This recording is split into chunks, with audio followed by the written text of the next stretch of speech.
12 years in jail, because that's the minimum sentence for violating this law in Turks and Caicos. 12 years in jail. Contraband, you just have to be careful and check what the laws are of that country. And then you're probably still going to be detained and brought to court, and you might be detained pending trial. So you might get stuck in that country. They're not going to let you leave until you've paid your fine or done whatever they say you need to do. Hello, viewers. Welcome back. Dave Epstein here from the Post-Pollock firm, here to talk about something in the law. And there was something very interesting, so I thought, that I saw in the news. Let me play one of the many news reports about it, and then we can talk about it a little bit. Here we go. Father detained in Turks and Caicos has been sentenced. The Pennsylvania father of two was facing 12 years behind bars after authorities found hunting bullets in his bag. ABC's Matt Rivers joins me now for more on this breaking news. Matt, what's the sentence? Yeah, so this just came down within the last few minutes. They're actually still in court right now. Brian Hagerich, the judge in this case, and much to the happiness of Brian Hagerich and his family, you would imagine, he has been given a sentence that was originally read out as 52 weeks in custody, but that sentence has been suspended. So essentially what that means is that he will not be serving any jail time. What the judge came out and said in her ruling is that she did not think that the punishment that was levied by this mandatory minimum sentence, he was facing 12 years, she didn't think that was fair. She found exceptional circumstances in this case, which is what Hagerich had been arguing, that there was exceptional circumstances as a result of which he should not face that mandatory minimum, and she apparently agreed. So he's going to have to pay a fine, some $500 per bullet, plus some additional fees, some $6,700 roughly, and then he will be allowed to go home. Okay, folks, so this is one of those topics or videos or stories that is where do you start sort of issue when it comes to the law.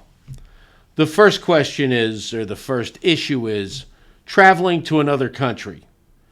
When you travel to another country, you're stepping into their laws. You are subject to their laws.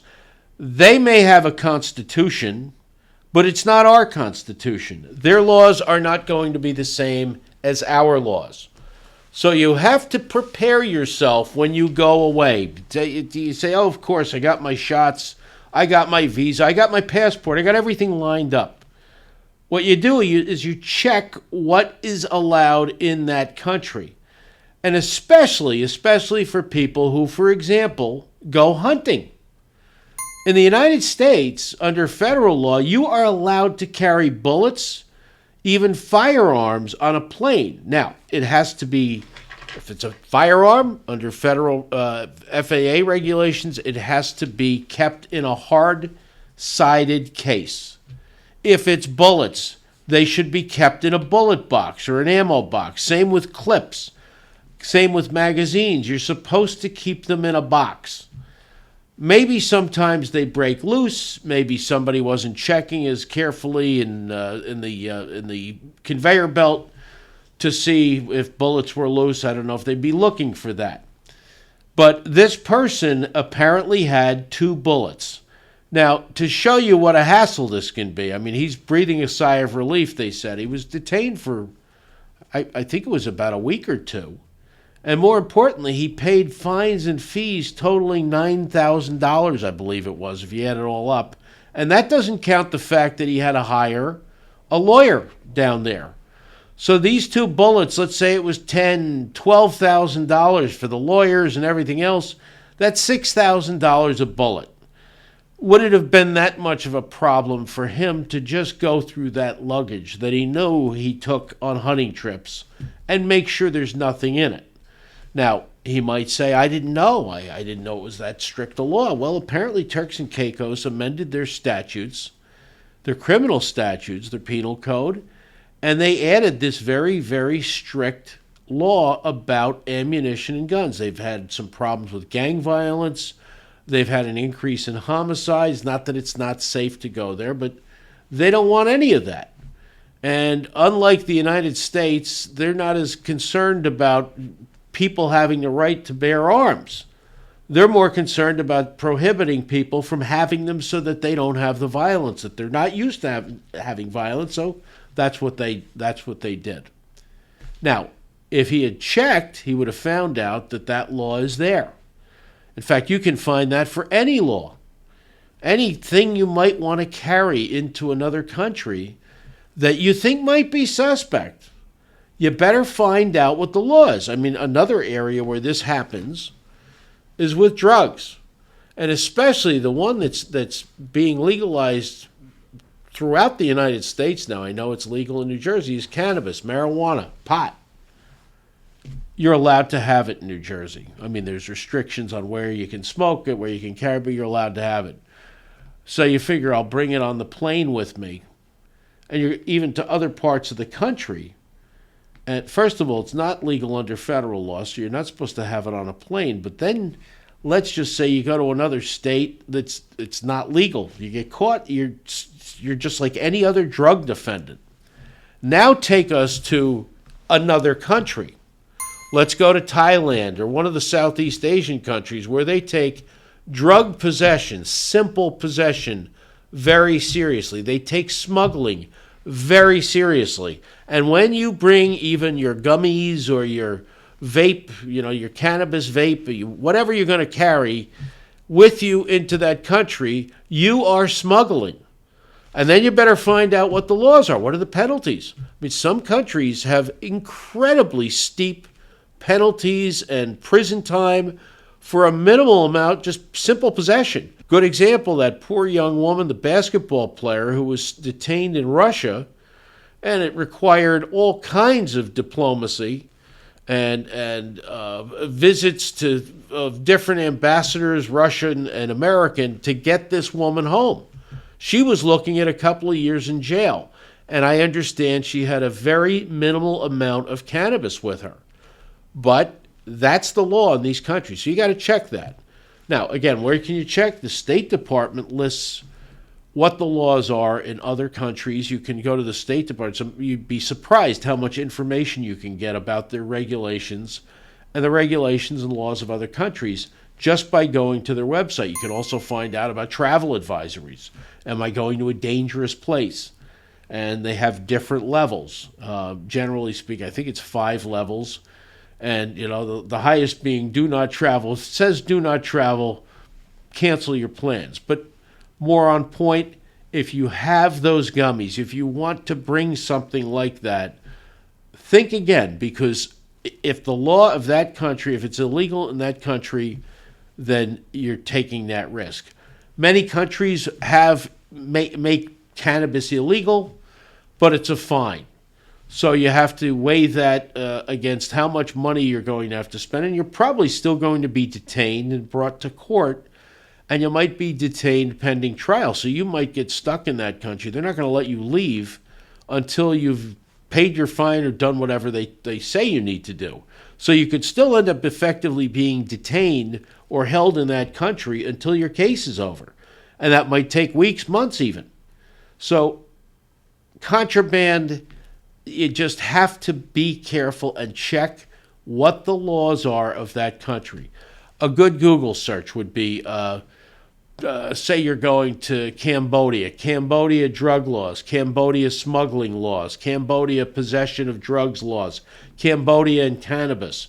A lot of the cannabis resources online, there's so many of them now because it's legalized, will tell you what you can bring in and what you can't bring in. In some of these countries, it may be legal or easy to get and decriminalized already. So that's what happens. I just want to see what happens because there were other people involved in Turks and Caicos. It wasn't just this guy. I guess everyone was caught unawares by this law. And those customs people in Turks and Caicos must be going through those bags with a fine-toothed comb to find 2 bullets. They were probably looking for them, probably from the United States, because they know that in the United States, we allow people to carry ammo on planes and guns and everything else. We love our guns, and, God forbid anybody should interfere with it. Well, they interfere with it there. And they must have been looking for these types of things. Let's see what happens. Some of those other cases, 3 of the other 4 cases are going to be in that same jurisdiction where Hagerich's case is playing out here. They're going to be watching this ruling very closely to see if a precedent will be set, and it appears that a precedent will probably be set here. It would be difficult to see how this judge could rule in a different way, although not every case is still the same, but it does appear the cases have a lot of similarities, so you could see her ruling similarly with the other 3 cases. There's one other case that's in a different part of the island, on the Grand Turk Island, which has a different judge in a different jurisdiction. So that could be a different case altogether. So these are going to be 3 cases that could be similar, a 4th one in a different jurisdiction, but all of them are certainly going to be looking at this ruling and arguing that a precedent has been set because this was a very favorable ruling and one that was far from guaranteed. What we saw with the others is they're counting on a precedent, but they've hit upon another area that you have to be careful about. I don't think they know exactly what the law is or how this could play out under Turks and Caicos law. I don't think they do. I am not sure myself. But there is obviously a belief, and they must have heard it from somewhere, a local lawyer or someone, that it could vary depending on which judge you get. So here we have these 4 or 5 people have been bailed out basically, from what I understand, by the United States Congress. Several congressional leaders went to Turks and Caicos and talked to government leaders, and somehow it got through to the judge who was hearing those cases, or at least one of them, that, come on, this is, they didn't know, it was an accident. It was probably sold on the idea it was the first couple of cases and nobody knew. Now they'll know. Whether they do, I don't know, but that's how it happens. But there's still another one that's in another jurisdiction within Turks and Caicos where it could go differently. And the fact of the matter is, nobody is quite sure how it could go. All of these people could have ended up spending 12 years in jail, because that's the minimum sentence for violating this law in Turks and Caicos. 12 years in jail. 1 bullet could get you there. 1 bullet, if the State Department didn't pick up on it, if the United States Congress didn't pick up on it, you're stuck. And you don't need that. So especially those who hunt, check your bags. If you use your suitcase, the same suitcase to hunt that you're going to go use to go on an international trip, check your suitcase. If you drove from your house in Essex County, New Jersey, down to the Jersey Shore with your suitcase, and you had all your gummies and your vapes and whatever else you have in there, all your buds, check your suitcase before you use that same suitcase to get on a plane to go to Bolivia. You need to know, or find out what the laws are. Maybe Bolivia will welcome you with those items of contraband. I doubt it.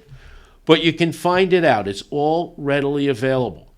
The law is usually laid out in summary form. It may not have the statutes, the exact cases, if there are cases interpreting it, but there's enough there to let you know.